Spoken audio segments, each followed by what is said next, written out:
Well, the Rigs and Techniques here, and you're the Alvy man, so why don't you tell us what's going on here at the workbench this week? We're talking about catching spotted sea trout on a croaker. And, you know, this time of year, it's croaker season. The shrimp boats and whatnot, they can get a full load of croakers. They don't have to worry about having to have half shrimp. And it's good because the shrimp are starting to get small and thin getting out. away and moving off. And so the boys are starting to catch croakers and whatnot. So when there's a lot of croakers around, you can use them for bait. Now, a lot of fellas, you know, especially in Texas and there's other places too, that they kind of stick their nose up to guys who catch trout on bait.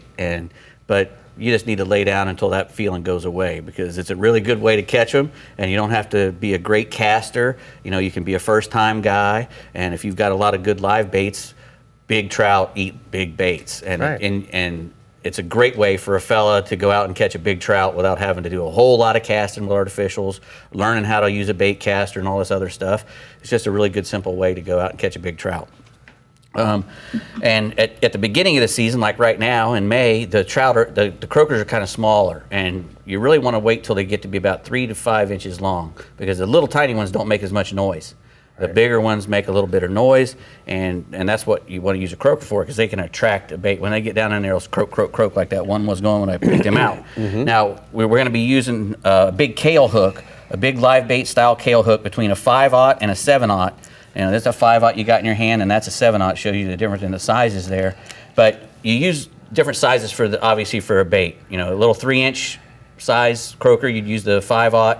Any bigger than 5 inches or whatever, you'd want to use the bigger one. You can use a big croaker up to 8 or 9 inches long. It's amazing how big a bait a sea trout can eat. Yeah. They can eat a 1-pound mullet, a 4-pound trout. I mean, it's amazing how what size leader you like, Dave? Well, we're going to use 25-pound fluorocarbon diamond line. Right.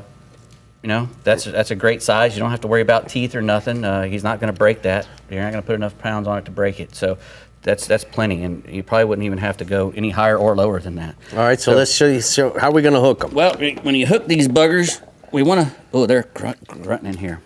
Croaking. Oh, listen to him. I don't know. Yeah. If I'll do it again. Oh, yeah, he's croaking. He's croaking and lively. So how are you going to hook him? We're going to hook him. You hook him in the tail area, in between the anus and the anal fin. Make sure we show that camera there. Yeah, right back here. Between the tail? No, right here. And in between the anus and the anal fin. Oh, man. Yeah, right in the taint. It's not a good spot. If you were him, you wouldn't want to be him.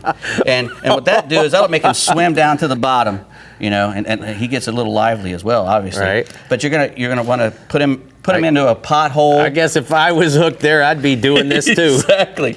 You want to put him in a pothole, place where the grass and the sand meet. You don't want to throw him right up into the grass, because that little joker is going to bury his head.